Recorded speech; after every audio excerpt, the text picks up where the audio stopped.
Voilà ce que la discrimination positive a ramené. Tu as même fini le lycée?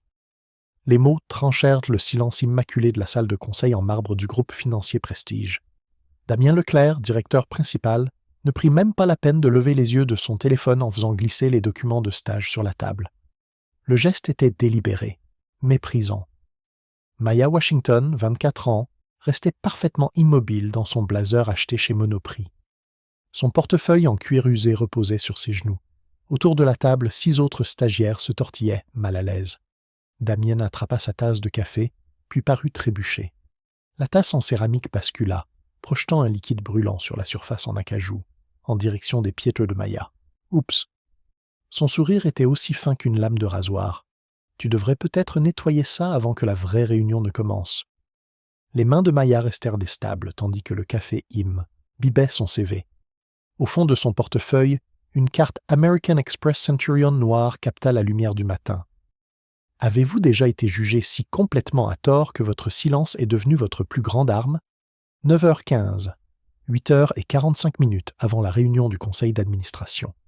L'horloge numérique au mur semblait se moquer de Maya, alors que Damien Leclerc poursuivait sa performance.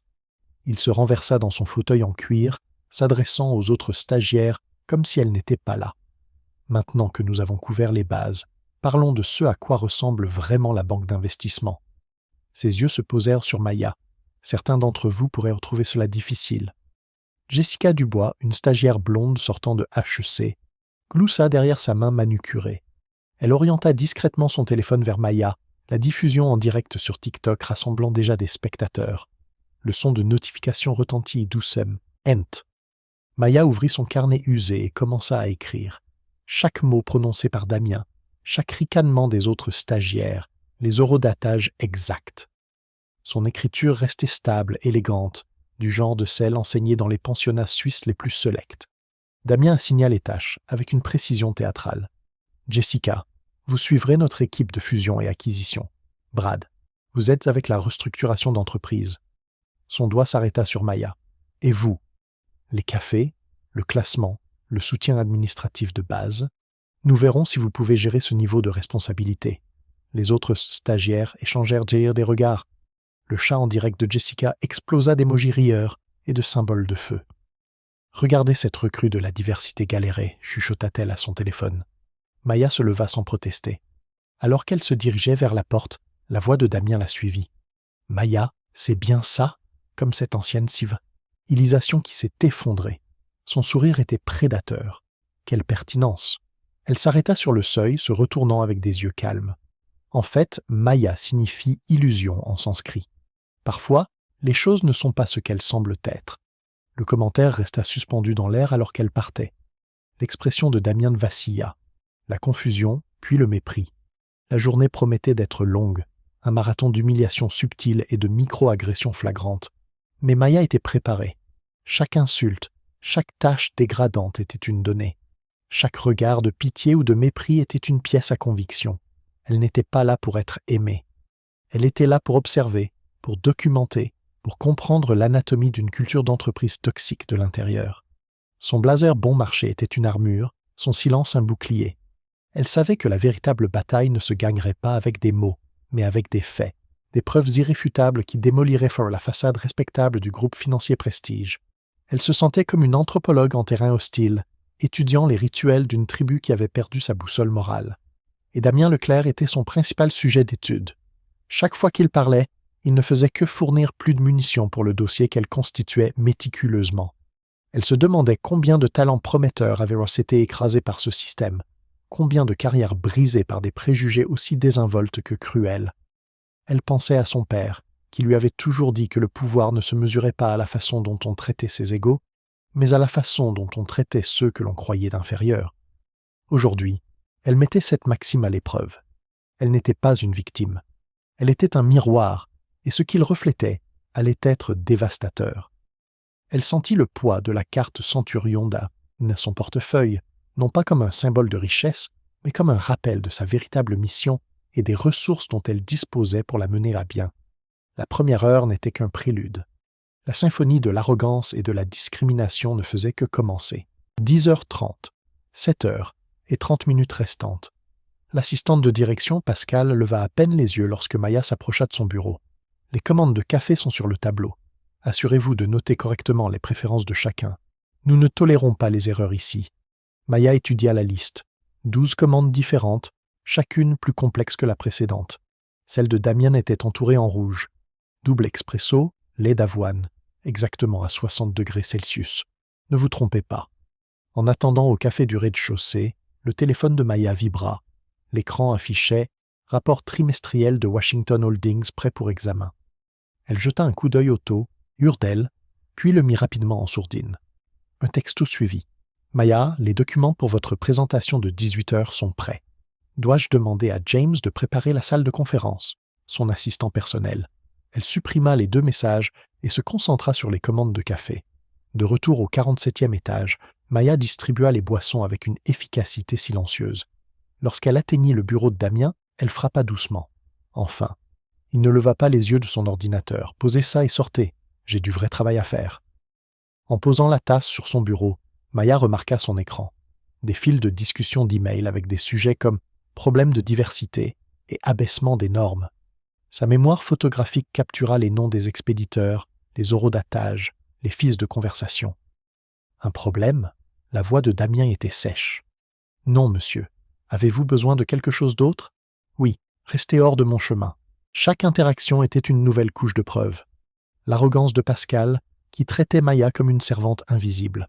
La complexité délibérée des commandes de café, un petit test de soumission conçu pour la faire échouer. Mais Maya excellait dans les détails. Elle avait non seulement mémorisé chaque commande, mais elle avait aussi noté le nom de la personne qui les recevait, créant une mini-carte des alliances et des hiérarchies de bureaux, rien qu'en observant qui obtenait son café en premier. Elle avait vu les regards échangés entre les employés lorsqu'elle passait, un mélange de pitié, de curiosité et, chez certains, de mépris à peine voilé. C'était un écosystème toxique, et Damien en était le prédateur alpha. En voyant ces emails, elle comprit que ce n'était pas seulement une question de préjugés personnels. C'était une stratégie délibérée pour maintenir une culture d'exclusion. Des termes comme adéquation culturelle et maintien des normes étaient des codes pour « pas comme nous ». Sa mémoire photographique n'était pas seulement un talent, c'était un outil. Elle n'avait pas besoin de prendre de photos. Les images étaient gravées dans son esprit avec une clarté juridique. Les noms, Sarah Martin, Michel Torres, étaient maintenant liés à des actions et des mots spécifiques. Ils n'étaient plus de simples collègues, ils étaient des co-conspirateurs. Elle retourna à son poste de fortune, un petit bureau dans le couloir, et continua de prendre des notes. Elle ne se contentait pas de transcrire les événements. Elle les analysait. Elle établissait des liens entre le langage utilisé dans les emails de Damien et les micro-agressions qu'elle subissait. C'était un modèle, un système, et le travail de Maya était de le démanteler de l'intérieur. Le bourdonnement silencieux de son téléphone dans sa poche était un rappel constant de son double rôle. Pour le monde extérieur, elle était une stagiaire insignifiante, mais en quelques clics, elle pouvait mobiliser des équipes juridiques, des analystes financiers et des cadres supérieurs.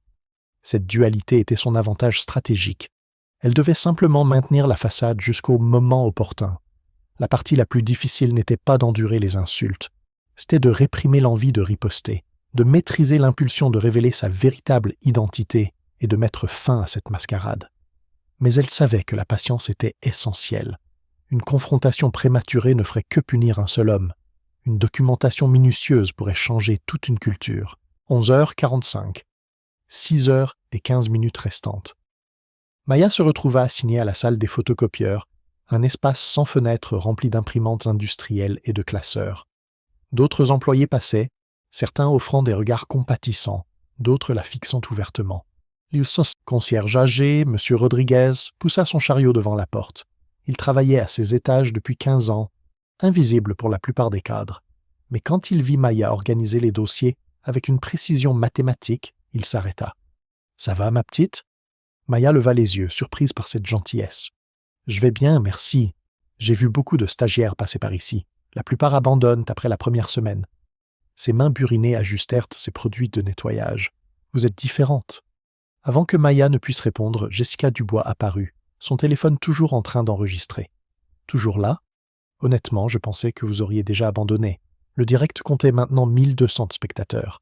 Les commentaires inondèrent l'écran. Elle essaie tellement fort, c'est pénible à regarder, que quelqu'un l'aide. Maya continua d'organiser les documents.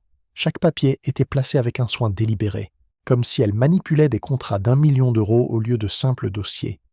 « Mes abonnés pensent que vous devriez peut-être envisager une autre carrière, » poursuivit Jessica.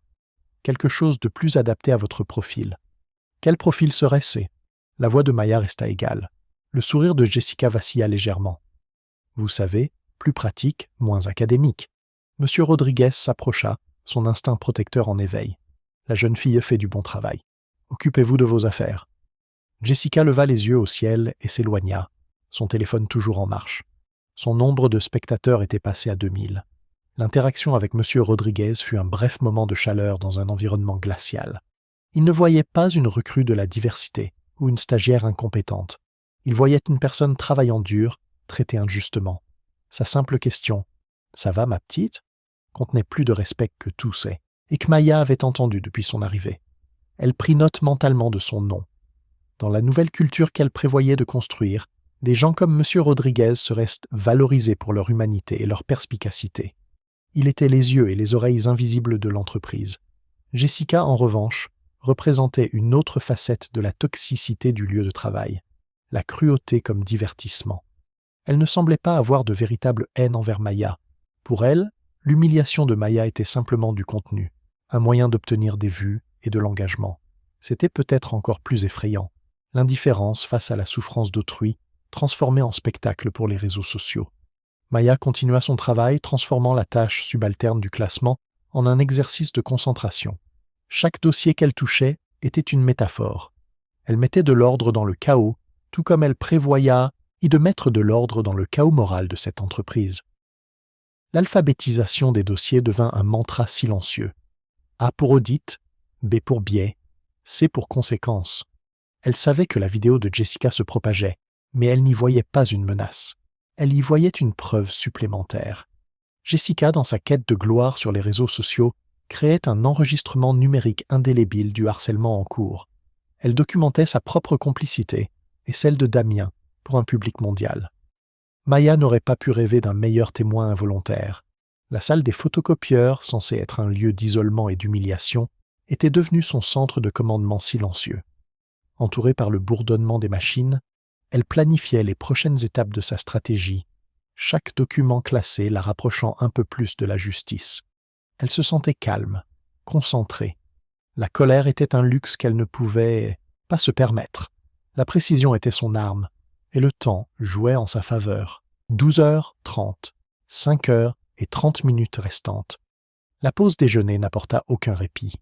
Maya était assise seule à la cafétéria, picorant un sandwich tout en révisant ses notes. Autour d'elle, des groupes d'employés chuchotaient et la montrèrent du doigt. La voix de Damien provenait d'une table voisine, où il divertissait 3 chefs de département. Honnêtement, je ne sais pas à quoi pensaient les RH. Nous dirigeons une entreprise, pas une œuvre de charité. Son public rit avec appréciation. La fille arrive à peine à gérer les commandes de café. Comment est-elle censée comprendre des instruments financiers complexes? La chef de département Sarah Martin, sans lien de parenté avec Maya, hocha la tête. La pression du conseil d'administration pour la discrimination positive devient incontrôlable. Nous avons besoin de candidats qualifiés, pas d'expérience sociale. Le stylo de Maya glissait sur son carnet. Nom, citation, témoin, un enregistrement précis de la discrimination systématique. Son téléphone vibra avec un autre message. Réunion du conseil déplacée à 18h précise. Tous les documents sont prêts. Aurez-vous besoin de l'ascenseur privé, James? Elle regarda autour d'elle dans la cafétéria, puis tapa en réponse. L'ascenseur normal convient. Maintien de la couverture jusqu'à ce soir. À une table de l'autre côté de la pièce, Jessica était toujours en direct, son téléphone appuyé contre une bouteille d'eau. Le chat était maintenant rempli de paris sur la durée pendant laquelle Maya tiendrait. Mais dans un coin reculé, quelqu'un d'autre observait. L'agent de sécurité Marc Fournier travaillait à la sécurité du bâtiment depuis 8 ans. Il reconnaissait Maya de quelque part, sans pouvoir situer où. Quelque chose dans son calme et sa confiance face à l'humiliation lui semblait familier. Son superviseur s'approcha. « Tout est calme ici ? » ?»« Ouais, » répondit Marc, étudiant toujours Maya. « Je garde juste un œil sur les choses. » L'horloge du mur de la cafétéria avançait vers 13h. 5 heures avant que le véritable objectif de Maya ne soit révélé. La cafétéria était un microcosme de l'entreprise. Les tables étaient regroupées par département et par statut, une carte visible de la hiérarchie sociale. Maya, assise seule, était une île, une anomalie que tout le monde observait mais que personne n'osait approcher. Écouter la conversation de Damien était à la fois exaspérant et utile. Il ne se cachait même pas. Son mépris était une performance publique, validée par les rires de ses subordonnés. Sarah Martin et Michel Torres, les chefs de département, n'étaient pas de simples spectateurs. Ils étaient des participants actifs, renforçant sa vision du monde toxique pour préserver leur propre position. Ils étaient tout aussi coupables. Maya nota leurs noms à côté de citations précises. Chaque mot était un clou de plus dans leur cercueil professionnel. L'observation de Marc Fournier était une variable inattendue, mais bienvenue. Maya avait remarqué son regard, non pas curieux comme celui des autres, mais interrogateur, analytique. Il n'était pas dupe. Il sentait que quelque chose n'allait pas, que la scène qui se jouait devant lui était plus complexe qu'il n'y paraissait. Il pourrait être un allié. Elle le garda à l'esprit. La solitude de Maya n'était pas une faiblesse, c'était un point d'observation. Libérée des distractions des conversations de bureau, elle pouvait tout voir, tout entendre. Elle pouvait sentir les courants de pouvoir, les alliances tacites, les peurs non dites. Elle voyait la façon dont les jeunes employés regardaient Damien avec un mélange de crainte et d'admiration, apprenant par l'exemple que la cruauté était une voie vers le succès dans cette entrée. Éprise, c'est cela qu'elle devait changer. Pas seulement les actions d'un homme, mais la culture qui permettait à de tels hommes de prospérer. Son sandwich, simple et bon marché, contrastait avec les repas élaborés des cadres à la table de Damien. C'était une autre partie de son costume, un autre détail de sa couverture. Tout en elle criait insignifiante, ce qui la rendait invisible et lui permettait de voir la vérité que les autres cachaient derrière leur masque de professionnalisme. Le temps s'écoulait et chaque minute la rapprochait du moment où elle retirerait son propre masque. 13h15, 4h45 restantes. L'après-midi apporta une nouvelle humiliation. Damien avait organisé ce qu'il appelait une démonstration éducative dans la salle de conférence principale. 23 employés s'entassaient autour de la table en verre, y compris les 3 chefs de département et plusieurs associés juniors désireux de se faire bien voir. Aujourd'hui, nous allons revoir les concepts financiers de base, annonça Damien, les yeux fixés sur Maya, en commençant par la compréhension des principes fondamentaux par notre stagiaire. Jessica positionna son téléphone pour des angles de diffusion optimaux. Son nombre de spectateurs avait grimpé à 3500, avec des commentaires fusants. « C'est brutal. Que quelqu'un arrête ça. » Harcèlement d'entreprise devenu viral. « Maya, pouvez-vous expliquer ce que signifie le RSI ?» La question de Damien était un piège conçu pour l'embarrasser. Retour sur investissement. Le ratio du bénéfice net par rapport au coût de l'investissement, généralement exprimé en pourcentage. La réponse de Maya était précise, parfaite, comme tirée d'un manuel. Le sourire de Damien se crispa. Coup de chance. Et le BITDA, bénéfice avant intérêt, impôt, dépréciation et amortissement. Une mesure de la rentabilité opérationnelle. La salle devint paix, lue silencieuse. Les réponses de Maya n'étaient pas ce à quoi Damien s'attendait. Capitalisation boursière. Valeur marchande totale en euros de toutes les actions en circulation, calculée en multipliant les actions en circulation par le prix actuel du marché par action. Le chat en direct de Jessica changea de ton. Attendez, elle connaît vraiment son sujet. Rebondissement en vue. Damien a l'air secoué. Mais Damien n'avait pas fini. Il ouvrit son ordinateur portable et projeta un état financier complexe sur l'écran mural. Puisque vous êtes si confiante, présentez-nous ce rapport trimestriel. Expliquez le tableau des flux de trésorerie à tout le monde ici. Maya s'approcha de l'écran. Autour d'elle, les employés se penchèrent en avant. Certains filmaient avec leur téléphone, d'autres pariaient sur le fait qu'elle craquerait sous la pression. Elle étudia le document pendant 30 secondes, puis commença à parler avec une auto, ritée tranquille. Le flux de trésorerie d'exploitation s'élève à 47,3 millions d'euros, ce qui indique une forte performance de l'activité principale. Cependant, les 12,8 millions d'euros d'activité de financement suggèrent un service de la dette important. La diminution de 8,2 millions d'euros des activités d'investissement signale une réduction des dépenses en capital, indiquant peut-être des mesures de réduction des coûts ou des investissements de croissance reportés. Son analyse était impeccable, plus qu'impeccable. Elle révélait des aperçus qui impressionnèrent même les analystes seniors présents. Le visage de Damien devint rouge. « N'importe qui peut mémoriser des définitions de manuels, lança-t-il. Les vraies affaires exigent de l'instinct, des relations, une bonne éducation, des choses que vous ne pouvez pas simuler. » Le mot « éducation » dans ce contexte, teinté de snobisme de classe, resta suspendu dans l'air comme un poison. Plusieurs employés se sentirent mal à l'aise. Le direct de Jessica explosa d'indignation. A-t-il vraiment dit ça? C'est du racisme pur et simple. Sauvegardez cette vidéo comme preuve. Maya sentit le changement dans la pièce. Le piège de Damien s'était retourné contre lui. Il voulait la faire passer pour une idiote. Au lieu de cela, elle s'était révélée plus compétente que beaucoup de personnes présentes dans la salle. Son calme face à sa connaissance approfondie le rendait furieux. Sa dernière attaque n'était pas une question de finances. C'était une attaque personnelle, une tentative désespérée de la rabaisser en utilisant des critères sociaux archaïques. Elle savait qu'elle avait gagné cette manche, mais la guerre était loin d'être terminée. Sa performance avait fait plus que simplement répondre à ses questions. Elle avait planté une graine de doute dans l'esprit de certains employés. Ils avaient vu sa compétence de leurs propres yeux, vrais yeux. La narration de Damien selon laquelle elle était une recrue de la diversité incompétente commençait à s'effriter. Maya retourna à sa place, son visage impassible, mais à l'intérieur, elle calculait.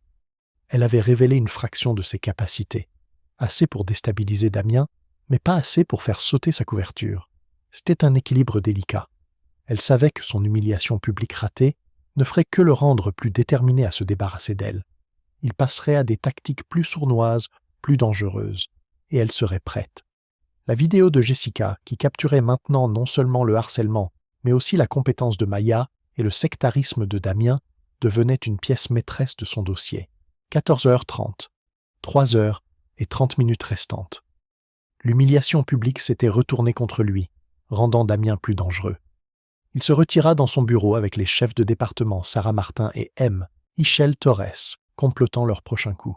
« Elle me fait passer pour un idiot. » La voix de Damien filtrait à travers sa porte entr'ouverte. « Nous devons nous en débarrasser avant qu'elle ne cause plus de problèmes. » Maya passa à côté en transportant des dossiers, ses pas silencieux sur le sol en marbre. Elle s'arrêta juste devant la porte, écoutant. « Prétendez qu'elle est perturbatrice, » suggéra Sarah. « Insubordonnée, nous avons des témoins. » « Mieux encore, » ajouta Michel. « Disons qu'elle ne respecte pas les protocoles de sécurité. C'est un motif de licenciement immédiat. » Le rire de Damien était cruel. « J'aime ça. Présentons ça comme un problème de responsabilité. La direction nous soutiendra. » Le téléphone de Maya vibra. Un texto d'un numéro inconnu. « Madame Washington, c'est Marc de la sécurité du bâtiment. Nous devons parler.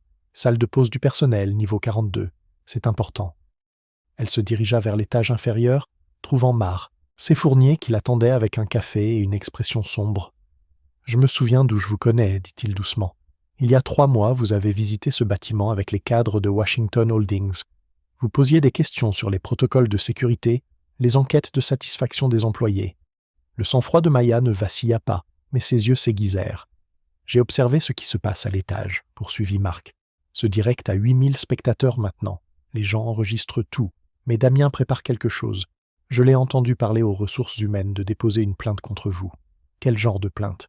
Violation de la sécurité. Il dit que vous avez accédé à des zones restreintes, manipulé des documents confidentiels sans autorisation. Marc se pencha en avant.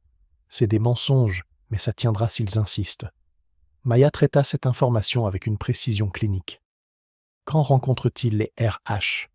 Ah, 16 heures. Pascal prépare déjà les documents. Maya vérifia sa montre. 2 heures avant la réunion du conseil. 1h30 avant l'embuscade de Damien. Marc, j'ai besoin d'une faveur. Pouvez-vous accéder au système de vidéosurveillance du bâtiment? Ses sourcils se haussèrent. Ça dépend de ce dont vous avez besoin.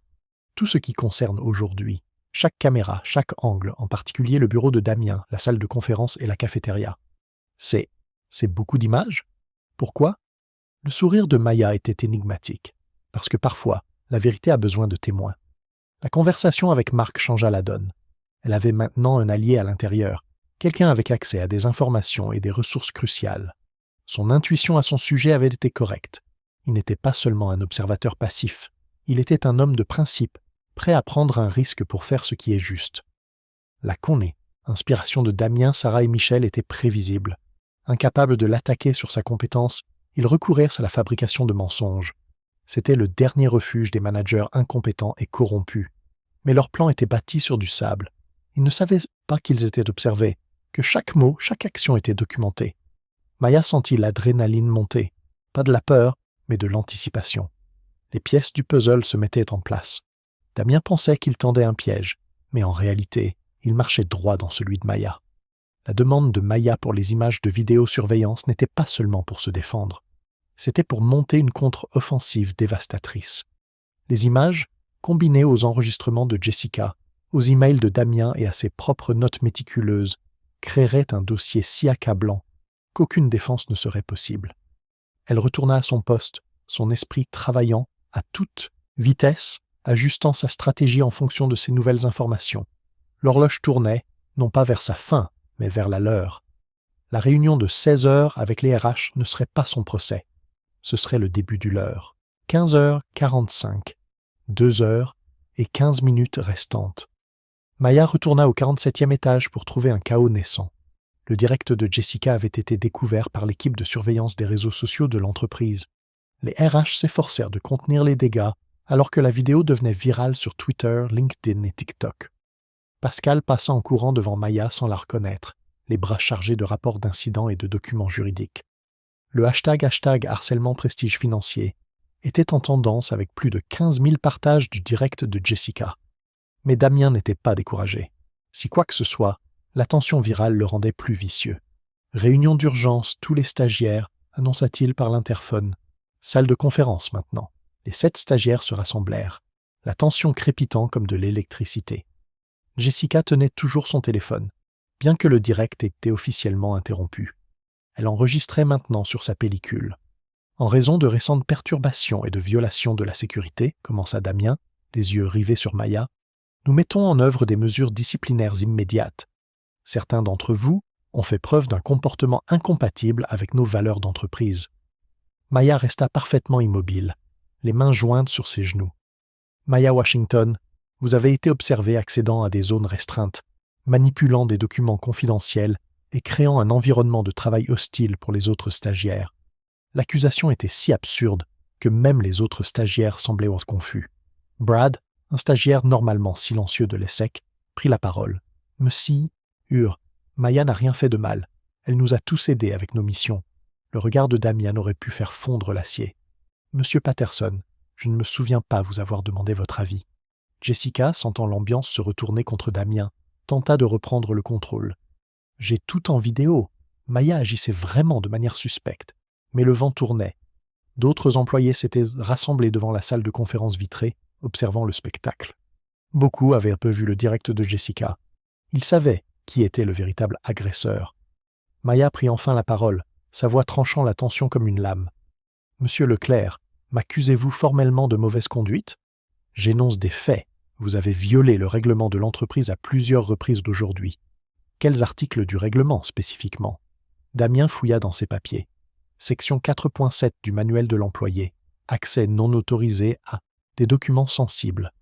Les yeux de Maya ne quittèrent jamais son visage.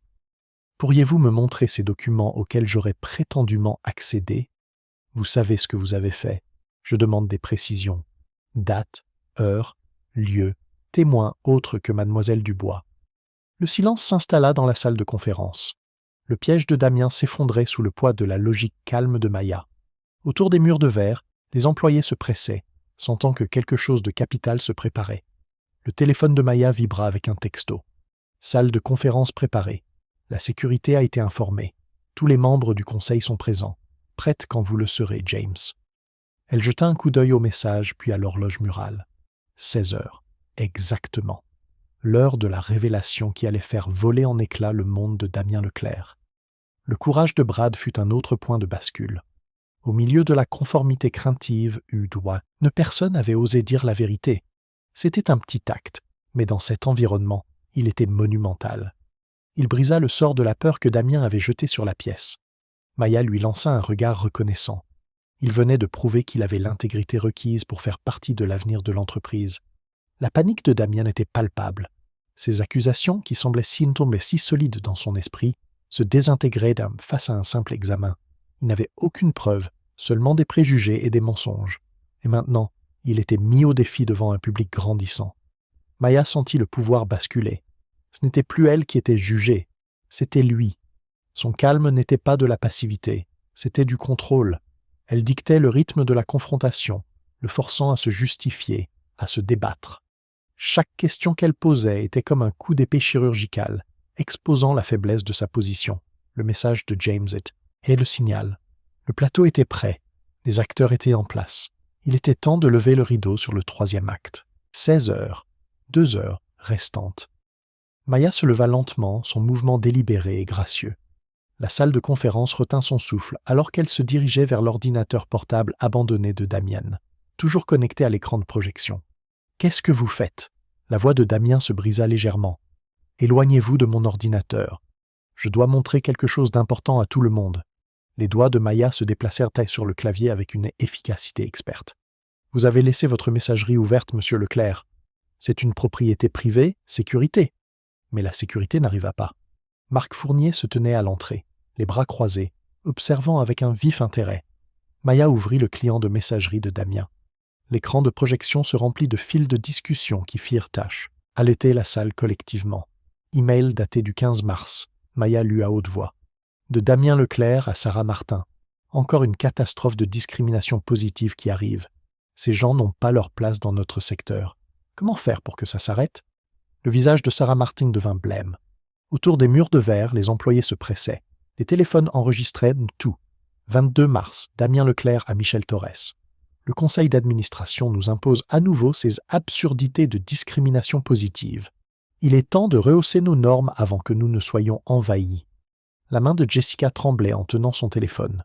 Son remplaçant du direct capturait chaque mot, le diffusant à des milliers de spectateurs qui partagèrent le flux sur toutes les plateformes. Maya descendit plus profondément dans les fils de discussion, révélant un modèle systématique de discrimination qui plongea la salle dans le silence. 3 mai, Damien Leclerc au comité de recrutement.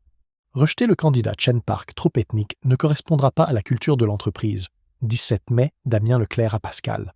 Promouvoir Johnson plutôt que Martinez. Nous avons besoin de la bonne image pour les postes en contact avec la clientèle. 2 juin, Damien Leclerc au chef de département. La formation sur la diversité est obligatoire, mais assurons-nous que tout le monde comprenne ce qui compte vraiment ici. Chaque email était pire que le précédent, mois après mois de sectarisme documenté, préservé dans les propres mots de Damien sur les serveurs de l'entreprise. 24 juin, Damien Leclerc à Michel Torres. J'ai trouvé un moyen de contourner les quotas de diversité. Rejeter les candidats pour des motifs d'adéquation culturelle. Le service juridique ne pourra rien nous reprocher. Les preuves étaient dévastatrices. Damien avait créé tout un système de discrimination, soigneusement codé pour éviter un examen juridique tout en excluant systématiquement les candidats qualifiés, issus de minorités. Damien se jeta sur l'ordinateur portable. « Arrêtez ça immédiatement. Vous violez les lois sur la protection de la vie privée. » Maya s'écarta, le laissant fermer frénétiquement sa messagerie, mais le mal était fait. Chaque message était gravé dans l'esprit des témoins et conservé sur des dizaines d'appareils d'enregistrement. En fait, monsieur Leclerc, permettez-moi de répondre à vos préoccupations juridiques. La voix de Maya portait une nouvelle autorité, un changement subtil qui fit que tout le monde se pencha en avant. Selon l'article L 1132-1 du Code du travail, les communications discriminatoires utilisant les ressources de l'entreprise constituent des violations, créant un environnement de travail hostile, ce qui annule automatiquement les protections de la vie privée dans le cadre des lois antidiscrimination. La précision juridique de sa réponse fit des vagues dans la pièce. Ce n'était pas une connaissance de niveau stagiaire, c'était une expertise qui suggérait une formation juridique avancée. De plus, poursuivit Maya, le Code pénal prévoit des sanctions, y compris des amendes et des peines de prison, en cas de discrimination intentionnelle à l'embauche. Vos emails constituent une preuve écrite de l'intention. Le visage de Damien se tordit de rage et de confusion. « Mais qui êtes-vous, bon sang ?» Maya plongea la main dans son portefeuille en cuir usé et en sortit son téléphone. Elle composa un numéro, mettant l'appel sur haut-parleur. « James, c'est Maya. Veuillez préparer la salle du conseil pour une session disciplinaire d'urgence. Présence de tout le conseil requise. » Une voix professionnellement formée répondit « Bien sûr, mademoiselle Washington. Dois-je informer le service juridique et les ressources humaines de préparer les documents de licenciement ? L'équipe de direction est en attente. Le nom frappa la pièce comme un coup physique. Washington. Washington Holdings, la société mère qui possédait 67% du groupe financier Prestige. Damien recula en chancelant, son visage se vidant de toute couleur. Washington, comme dans... Maya retira son blazer bon marché, révélant une chemise Armani parfaitement taillée en dessous. De son portefeuille, elle sortit un badge de direction sur une chaîne en platine. Le logo de Washington Holdings brillait sous la lumière fluorescente. Maya Elizabeth Washington, directrice de la diversité et membre du conseil d'administration de Washington Holdings. Sa voix portait maintenant un pouvoir tranquille. La comédie était enfin terminée. Je menais notre évaluation annuelle confidentielle des cultures de travail de nos filiales. Le silence était assourdissant. 7 stagiaires, 3 chefs de département et plus de 20 employés regardaient, riant, stupéfaits. La femme qu'ils avaient vue être humiliée toute la journée était l'une des personnes les plus puissantes du bâtiment. Le téléphone de Jessica glissa de ses doigts, tremblant, tombant bruyamment sur le sol. Le direct de remplacement continuait de diffuser à plus de 15 000 spectateurs qui assistaient maintenant à un moment d'histoire d'entreprise. Au cours des 18 derniers mois, poursuivit Maya, Washington Holdings a reçu 23 plaintes formelles concernant la discrimination au sein de Prestige Financier. Des enquêtes anonymes auprès des employés ont montré un biais systématique, affectant 67% du personnel issu de minorités. Les entretiens de départ ont cité un environnement de travail hostile comme facteur principal dans 73% des départs de minorités. Elle désigna l'écran de projection affichant toujours les emails de Damien. L'évaluation d'aujourd'hui a fourni des preuves exhaustives de la cause profonde. Un manager que Chesto Home y considère la diversité comme une menace plutôt qu'un atout. Maya ramassa le téléphone de Jessica, faisant défiler les commentaires du direct qui explosaient de réactions. Votre performance, Monsieur Leclerc, a été vue par plus de 15 000 personnes sur plusieurs plateformes. Elles ont été témoins de violations claires des lois sur l'égalité des chances en matière d'emploi, créant une responsabilité juridique massive, tant pour vous personnellement que pour cette entreprise. La bouche de Damien s'ouvrit et se ferma comme un poisson mourant. C'est un piège. Vous ne pouvez pas. Ce n'est pas légal. En fait, c'est tout à fait légal en vertu du droit du travail français. L'évaluation confidentielle est une pratique standard en matière de gouvernance d'entreprise, protégée par les statuts des lanceurs d'alerte. La connaissance juridique de Maya était encyclopédique. Ce qui est illégal, c'est votre schéma documenté de comportement, discriminatoire s'étalant sur 8 mois. Elle désigna les preuves à l'écran. Ces emails seuls constituent des violations du Code du travail et du Code pénal. Chaque violation peut entraîner des amendes allant jusqu'à 225 000 € et 3 ans d'emprisonnement, plus des dommages et intérêts. Sarah Martin retrouva sa voix, le désespoir s'y glissant. « Maya, nous ne savions pas qui vous étiez. Si nous avions su, c'est exactement le problème, Madame Martin. » Le regard de Maya était aussi précis qu'un laser. Votre comportement envers quelqu'un que vous perceviez comme impuissant révèle votre véritable caractère. Le respect ne devrait pas dépendre de la position ou des relations de quelqu'un. Maya se tourna pour s'adresser à la salle entière. Aujourd'hui, j'ai été traitée comme moins qu'humaine parce que vous pensiez que je ne pouvais pas me défendre. Cela en dit plus sur la culture de cette entreprise que n'importe quelle enquête. Pascal apparut à l'entrée, serrant une pile de rapports d'incidents. Monsieur Leclerc, j'ai les documents prêts pour... Elle s'arrêta au milieu de sa phrase, voyant Maya debout à l'avant de la pièce avec une autorité de direction incontestable. Madame, dit calmement Maya, veuillez rediriger ces rapports d'incidents pour cibler les véritables contrevenants. J'aurai besoin d'une documentation complète de chaque action discriminatoire observée aujourd'hui, recoupée avec les horodatage de la vidéosurveillance. La dynamique du pouvoir s'était complètement inversée. Damien Leclerc, qui avait passé la journée à tourmenter Maya, faisait maintenant face à la réalité que sa victime contrôlait son destin professionnel. Mais Maya n'avait pas fini de révéler l'étendue de son opération. « Monsieur Rodriguez », appela-t-elle le concierge âgé qui observait depuis le couloir. « Pourriez-vous nous rejoindre, s'il vous plaît ?» L'homme buriné entra, avec hésitation, portant toujours son uniforme d'entretien. Maya lui fit signe de s'asseoir dans le fauteuil de Damien. « Monsieur Rodriguez travaille ici depuis 15 ans. Il a observé plus d'interactions sur le lieu de travail que quiconque dans ce bâtiment. Ces aperçus ont été inestimables pour notre initiative d'évaluation de la diversité. Le symbolisme était parfait et dévastateur. Le concierge assis dans le fauteuil du directeur tandis que le directeur se tenait impuissant face au licenciement. En fait, continua Maya, M. Rodriguez a fourni certains de nos rapports les plus détaillés sur le comportement discriminatoire à cet étage. Les employés oublient souvent que le personnel d'entretien voit tout. Le visage de Damien devint cendré alors qu'il réalisait l'étendue de la surveillance sous laquelle il se trouvait. Jessica retrouva enfin sa voix, des larmes coulant sur son visage. Je ne savais pas. Le direct était jus, de censé être drôle. Je n'essayais de blesser personne. Maya étudia la jeune femme avec un intérêt clinique. Mademoiselle Dubois, vous avez diffusé du harcèlement au travail à des milliers de spectateurs pour vous divertir. Vous avez transformé la dignité d'une autre personne en contenu pour l'engagement sur les réseaux sociaux. Cela démontre un manque fondamental d'empathie et de jugement professionnel.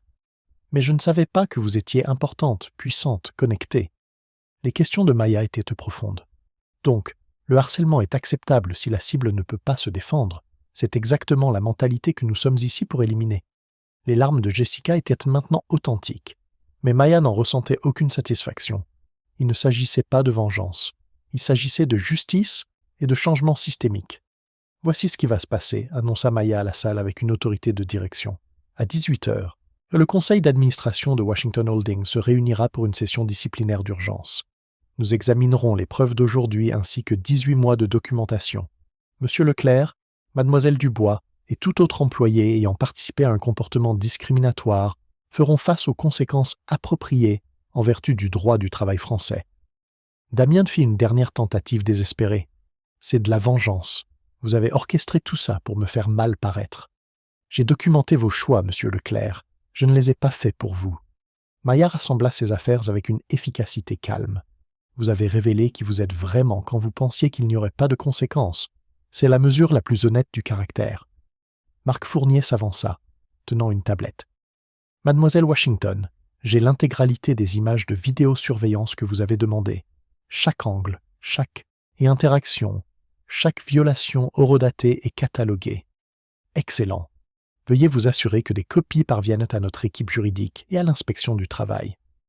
La foule commença à se disperser, les employés chuchotant avec urgence sur ce dont ils avaient été témoins. Certains avaient honte de leur silence antérieur, d'autres semblaient soulagés que la justice arrive enfin dans un lieu de travail toxique. Maya se tourna pour s'adresser aux stagiaires restants avec une douceur surprenante. Pour ceux d'entre vous qui sont restés professionnels et respectueux aujourd'hui, vos stages continueront sous une supervision améliorée. Le groupe financier Prestige est sur le point de devenir un lieu de travail très différent, un lieu qui reflète nos vraies valeurs. Alors que la salle se vidait, Damien fit un dernier plaidoyer pathétique. « Maya, s'il vous plaît, j'ai une famille, un prêt immobilier, 3 enfants en école privée. Je ne peux pas perdre ce travail. » Maya s'arrêta à la porte, son expression s'adoucissant très légèrement. « Monsieur Leclerc, chaque personne que vous avez discriminée avait aussi des familles, des rêves, des obligations financières. Avez-vous considéré leur situation lorsque vous avez créé un environnement hostile qui les a forcés à partir ?» Elle le laissa seul dans la salle de conférence, fixant l'écran de projection qui montrait encore des fragments de ses emails accablants. L'horloge au mur indiquait 16h47. 1h13 avant la réunion du conseil qui allait remodeler le groupe financier Prestige pour toujours. Maya avait passé 8 heures à être sous-estimée, humiliée et rejetée. Venait maintenant le temps des comptes qui transformerait non seulement des carrières individuelles, mais toute une culture d'entreprise. 18 heures, salle du conseil exécutif, 48e étage. La table de la salle du conseil en acajou brillait sous des lumières, stress en cristal lorsque Maya entra, vêtue d'un tailleur pantalon Armani anthracite. Toute trace de l'humble stagiaire avait disparu. Elle se déplaçait avec l'assurance de quelqu'un qui a sa place à la tête de décisions se chiffrant en milliards de dollars. 8 cadres de Washington Holdings flanquaient sur la table, aux côtés de 5 membres du conseil d'administration de Prestige financier. Les ordinateurs portables affichaient des graphiques financiers, des documents juridiques et des flux de médias sociaux montrant l'humiliation de Damien se propageant sur Internet. James Morrison, assistant de direction et ami de longue date de la famille, tendit à Maya un portefeuille en cuir. La compilation des preuves est complète. Le service juridique a tout examiné. Nous sommes prêts à procéder. Maya prit place à la tête de la table. À travers les baies vitrées, la ville s'étendait 48 étages plus bas. Un royaume que l'entreprise de sa famille avait y contribué à diriger. Mesdames et messieurs, merci de vous être réunis à si court préavis.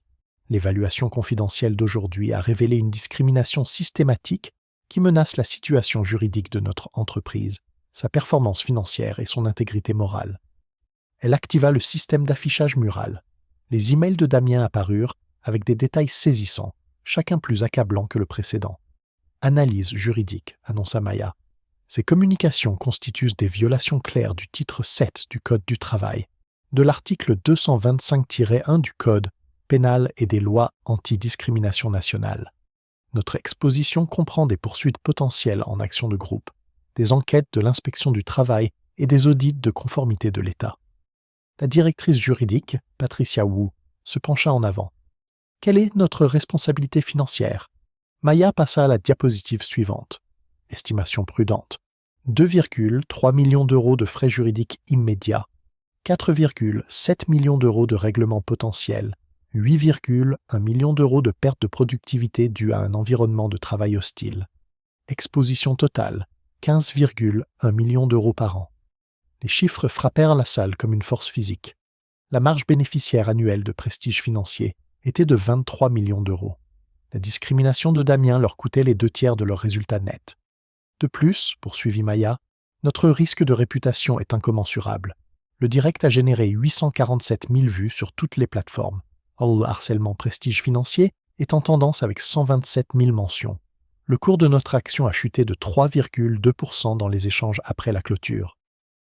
Le président du conseil, Robert Chen, parla avec une colère à peine contenue. « Comment avons-nous pu manquer ce schéma ?»« Parce que la discrimination opère dans l'ombre, » répondit Maya. Damien Leclerc maîtrisait l'art du langage codé et du déni plausible. Mais des schémas émergent quand quelqu'un devient suffisamment invisible pour être témoin de la vérité. Elle cliqua sur les données du personnel. Sous la direction de Damien, la rétention des employés issus de minorités a chuté à 23% contre 67% en moyenne dans l'entreprise. La diversité à l'embauche a chuté de 43%. La productivité du département a diminué de 18% en raison d'un roulement constant et d'une culture toxique. Le directeur financier, Michel Rodriguez, étudia les feuilles de calcul. Ces chiffres sont catastrophiques. Combien coûtera la remédiation? Maya avait préparé des solutions complètes. Phase 1. Licenciement et rétrogradation immédiat. Coût 340 000 € en indemnité de départ et recrutement de remplacement. Phase 2. Programme de transformation culturelle. Coût 890 000 € par an. Phase 3. Système de suivi et de conformité. Coût 450 000 € de mise en œuvre, 120 000 € par an. Investissement total 1,8 million d'euros.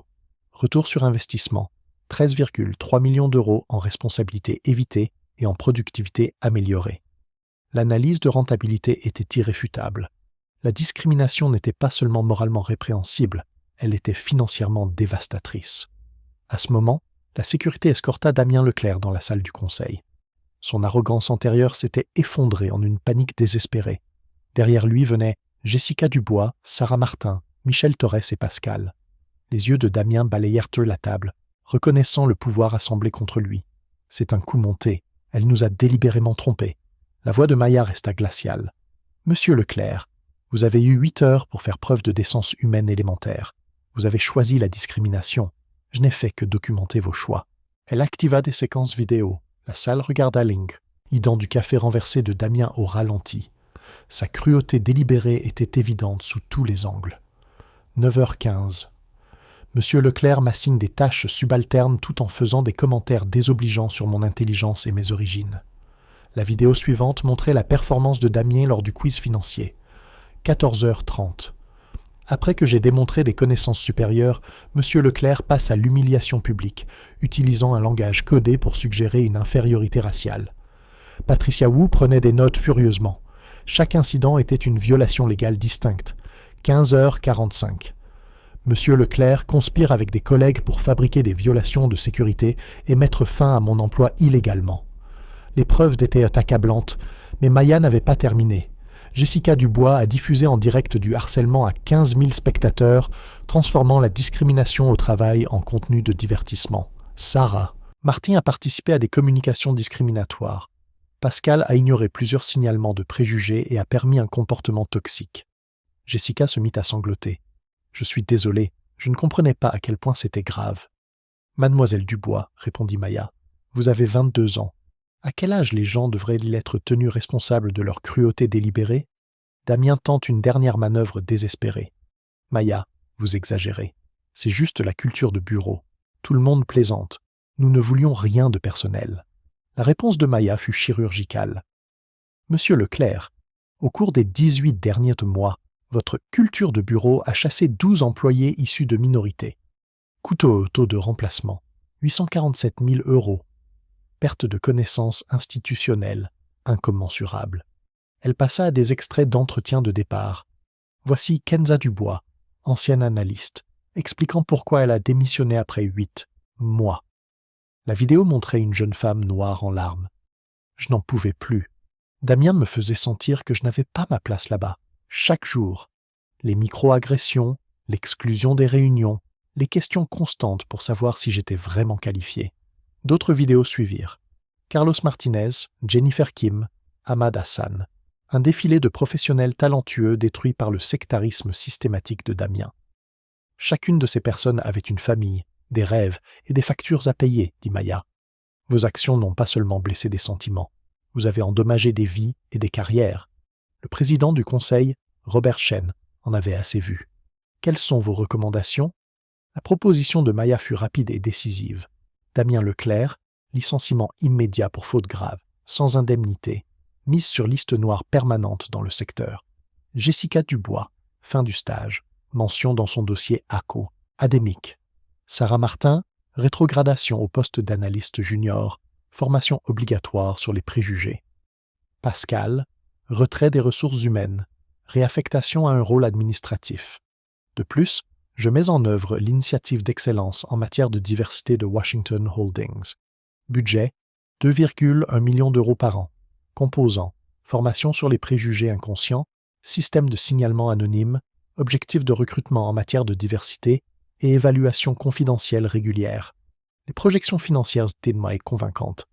D'ici 12 mois, nous prévoyons une amélioration de 45% de la rétention des minorités, une augmentation de 67% du recrutement diversifié et des gains de productivité de 8,3 millions d'euros. La voix de Damien se brisa de désespoir. « S'il vous plaît, j'ai 3 enfants, un prêt immobilier. Je changerai. Je ferai tout ce que vous voudrez. » Maya l'étudia avec un détachement clinique. « Monsieur Leclerc, le Tchè, énormément exige la reconnaissance de ses torts. Pouvez-vous honnêtement dire que vous comprenez pourquoi votre comportement était préjudiciable? » Le silence de Damien en disait long. Même face au licenciement, il ne pouvait pas saisir l'humanité de ses victimes. « Votre incapacité à montrer un remords sincère confirme que le licenciement est approprié, » conclut Maya. La directrice juridique, Patricia Wu, aborda les implications légales. « Nous sommes prêts à défendre ces décisions. Les preuves soutiennent une action immédiate en vertu du droit du travail français. » Le président Robert Chen appela à des votes formels. Tous en faveur du licenciement immédiat de Damien Leclerc. 9 mains se levèrent à l'unanimité. Fin du stage de Jessica Dubois. 9 mains à nouveau. Rétrogradation et mise à l'épreuve de Sarah Martin. 8 mains. Le père de Sarah s'abstint, son visage sombre de déception. Réaffectation de Pascal. Approbation unanime. Et Maya ne ressentait aucune satisfaction dans la destruction de carrière. C'était la justice, pas la vengeance. Finalement, elle annonça « Je crée le fonds d'excellence Rodriguez, du nom de notre superviseur des installations, qui a fait preuve de gentillesse quand d'autres ont choisi la cruauté. 500 000 € par an pour des bourses d'études destinées aux étudiants issus de minorités. » Le symbolisme était parfait. Le concierge qui avait réconforté Maya aurait un fonds éducatif portant son nom. La sécurité commença à escorter les employés licenciés hors du bâtiment. Les protestations de Damien résonnèrent dans le couloir de marbre, jusqu'à ce que les portes de l'ascenseur se ferment. À travers les fenêtres de la salle du conseil, Maya regarda le soleil se coucher sur la ville. En une seule journée, elle avait exposé une discrimination systématique, documenté des violations des lois fédérales et transformé une culture d'entreprise. Mais la vraie victoire n'était pas le licenciement de Damien. C'était de s'assurer que la prochaine personne sous-estimée n'aurait pas à subir ce qu'elle avait enduré. La révolution avait commencé avec un pouvoir tranquille, une précision basée sur les données et une dignité inébranlable. 3 mois plus tard, groupe financier Prestige. La transformation était visible dès que les visiteurs sortèrent de l'ascenseur. Là où Damien Leclerc régnait autrefois par la peur, une équipe diversifiée de managers collaborait désormais avec respect et professionnalisme. L'atmosphère toxique avait été remplacée par une énergie d'innovation et d'inclusion. Maya traversa les couloirs qu'elle avait autrefois parcourus en tant que stagiaire impuissante. Maintenant, les employés la saluaient chaleureusement, comprenant qu'elle avait risqué sa dignité pour exposer des problèmes systémiques dont ils avaient tous été témoins, mais qu'ils se sentaient impuissants à aborder. « Bonjour, mademoiselle Washington », lança Brad Patterson, le stagiaire de l'ESSEC qu'il avait défendu lors de la crise finale de Damien. Devenu analyste junior à temps plein, il était devenu l'une des étoiles montantes de l'entreprise. Maya s'arrêta à son bureau. « Comment se passe la transition, Brad ?»« C'est le jour et la nuit, » répondit-il honnêtement. « Le nouveau programme de formation fonctionne vraiment. Les gens se concentrent sur la performance plutôt que sur la politique. » Les chiffres confirmèrent son observation. Sous la nouvelle équipe de direction, la productivité du département avait augmenté de 23% en seulement 12 semaines. Les scores de satisfaction des employés étaient repassés de 2,1 à 4,3 sur 5. Plus important encore, aucun employé issu de minorités n'avait démissionné depuis le début des réformes. Le téléphone de Maya vibra avec un texto de Marc Fournier, maintenant promu chef des opérations de sécurité. L'équipe de BFM-TV est là pour le tournage du documentaire. Salle de conférence prête quand vous le serez. Le documentaire devait chroniquer les 3 premiers mois de la transformation. HEC finançait le projet pour étudier la rapidité avec laquelle une culture de travail toxique pouvait être réformée par une action décisive. Maya se dirigea vers la salle de conférence où les caméras étaient installées. L'histoire était devenue une étude de cas sur la responsabilité d'entreprise présentée dans les écoles de commerce du pays. « Mademoiselle Washington », commença l'intervieweur, « les critiques disent que votre opération d'infiltration était trompeuse. Comment répondez-vous » La réponse de Maya était mesurée. La tromperie implique une intention malveillante. J'ai révélé la vérité. La seule tromperie était que les gens croyaient y pouvoir discriminer sans conséquence. Quel a été le changement le plus significatif ? Le système de signalement anonyme, répondit Maya sans hésiter. En 3 mois, nous avons reçu 47 signalements d'incidents de préjugés dans tous les départements. Chacun a été enquêté et traité. Auparavant, ces problèmes s'envenimaient en silence. Le système était révolutionnaire. Les employés pouvaient signaler la discrimination via des applications cryptées, assurant une protection contre les représailles. Des algorithmes d'intelligence artificielle analysaient les schémas pour identifier les problèmes émergents avant qu'ils ne s'aggravent. Nous avons également mis en place un suivi des préjugés en temps réel, poursuivit Maya. Les systèmes de messagerie et d'email signalent les langages potentiellement discriminatoires pour examen par les RH. Il ne s'agit pas de surveillance, il s'agit d'éducation et de prévention. La technologie avait intercepté des dizaines de communications problématiques avant qu'elles ne puissent nuire à la culture de travail. Les employés REC avaient un retour immédiat et un coaching plutôt qu'une punition, créant des opportunités d'apprentissage au lieu de la peur. Qu'est-il arrivé à Damien Leclerc ? L'expression de Maya resta professionnelle. Monsieur Leclerc a fait face aux conséquences de ses choix. Il aurait été licencié pour faute grave et n'est plus employé dans le secteur des services financiers. La réalité était plus dure que ne le suggérait le langage diplomatique de Maya. Son humiliation virale l'avait rendu inemployable. Son profil LinkedIn montrait 18 mois de recherche d'emploi infructueuse. L'homme qui avait autrefois détenu le pouvoir sur les autres faisait maintenant face à la destruction de carrière qu'il avait infligée aux employés issus de minorités. Jessica Dubois s'en était un peu mieux sortie. Son université avait exigé une formation approfondie sur les préjugés et des travaux d'intérêt général. Elle avait écrit des excuses publiques qui étaient devenues virales pour différentes raisons, un remords sincère et un engagement à changer. Certains employeurs étaient prêts à lui donner une seconde chance. « Parlez-nous du fonds d'excellence Rodriguez », suggéra l'intervieweur. Maya sourit sincèrement pour la première fois de l'interview. « Nous avons attribué 23 bourses à des étudiants sous-représentés poursuivant des carrières en finance. Monsieur Rodriguez examine lui-même les candidatures. Ses aperçus sur le caractère et la résilience sont inestimables. Le fonds avait levé 1,2 million d'euros au-delà de l'engagement initial. D'autres entreprises, inspirées par l'histoire, avaient créé des programmes similaires. Un mouvement se développait à travers le monde de l'entreprise en France. La véritable mesure du succès, poursuivit Maya, n'est pas de punir les mauvais acteurs, c'est de créer des systèmes où la discrimination ne peut pas prendre racine. Elle désigna le bureau animé visible à travers les parois de verre. Regardez cet étage maintenant. Les gens collaborent au-delà des origines ethniques sans tension. Les idées sont évaluées au mérite, pas en fonction des caractéristiques démographiques de celui qui les a proposées. C'est la culture que nous avons bâtie. L'intervieweur posa une dernière question. Quel conseil donneriez-vous aux autres dirigeants confrontés à des problèmes similaires? La réponse de Maya reflétait une sagesse durement acquise. N'attendez pas que les scandales forcent le changement. Ces histoires réelles de discrimination se produisent quotidiennement dans les bureaux partout. Les dirigeants ont le choix, aborder les problèmes de manière proactive ou attendre qu'ils explosent publiquement. Mais surtout, ajouta-t-elle, rappelez-vous que chaque employé mérite la dignité. Ce sont des histoires touchantes de résilience humaine, pas seulement des indicateurs commerciaux. Quand les gens se sentent valorisés, tout le monde en profite. Après que les caméras se soient arrêtées, Maya se dirigea vers son bureau de direction. Sur son bureau se trouvaient des centaines d'emails d'employés de tout le secteur, partageant leurs propres histoires de discrimination et la remerciant d'avoir créé le changement.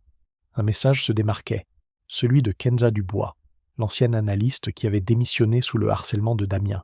« Maya, je viens d'accepter un poste chez Goldman Sachs. Votre courage m'a donné la confiance nécessaire pour réessayer.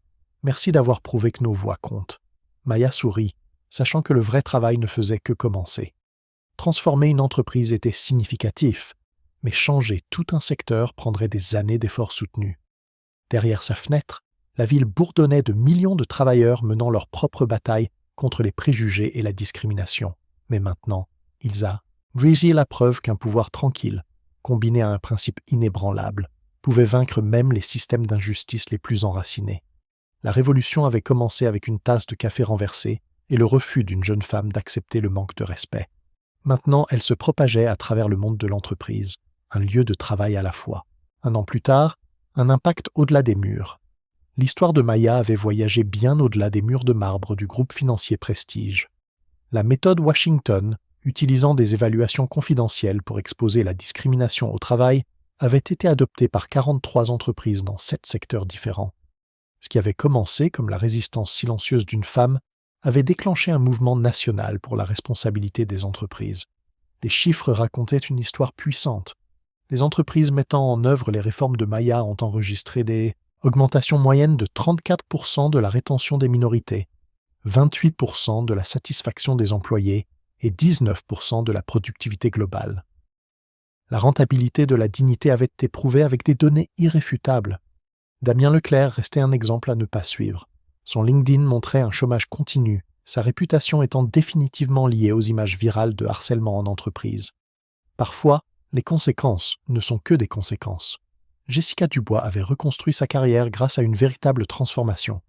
Travaillant maintenant dans une association à but non lucratif axée sur l'équité en milieu de travail, comme SOS Racisme, elle parlait souvent de l'apprentissage de ses erreurs. Son histoire de rédemption offrait l'espoir que les gens pouvaient changer lorsqu'ils étaient tenus responsables. Monsieur Rodriguez était devenu une célébrité d'entreprise improbable. Sa promotion au poste de directeur des installations et son rôle dans la sélection des bourses avaient inspiré des dizaines d'articles sur la reconnaissance des héros méconnus du monde du travail. Des entreprises à travers la France mettaient en valeur des employés longtemps négligés, qui possédaient une sagesse institutionnelle. Le Fonds d'excellence Rodriguez avait atteint 4,2 millions d'euros, soutenant 156 étudiants issus de milieux sous-représentés. 12 d'entre eux avaient déjà obtenu leur diplôme et entamé une carrière en finance, perpétuant la vision d'excellence inclusive de Maya. Maya elle-même avait fait l'objet de portraits dans Challenge, Les Échos et Le Point. Sa conférence TED sur le pouvoir de la vulnérabilité stratégique avait été vue 3,8 millions de fois. Les universités se disputaient ses interventions, mais la vraie victoire se vivait dans les interactions quotidiennes à travers le monde de l'entreprise. Les managers réfléchissaient à 2 fois avant de faire des commentaires méprisants. Les départements des ressources humaines enquêtaient sérieusement sur les signalements de préjugés. Les employés se sentaient habilités à dire la vérité au pouvoir sans crainte de représailles. Le message durable. Le parcours de Maya a prouvé qu'un changement authentique ne nécessite ni violence ni destruction.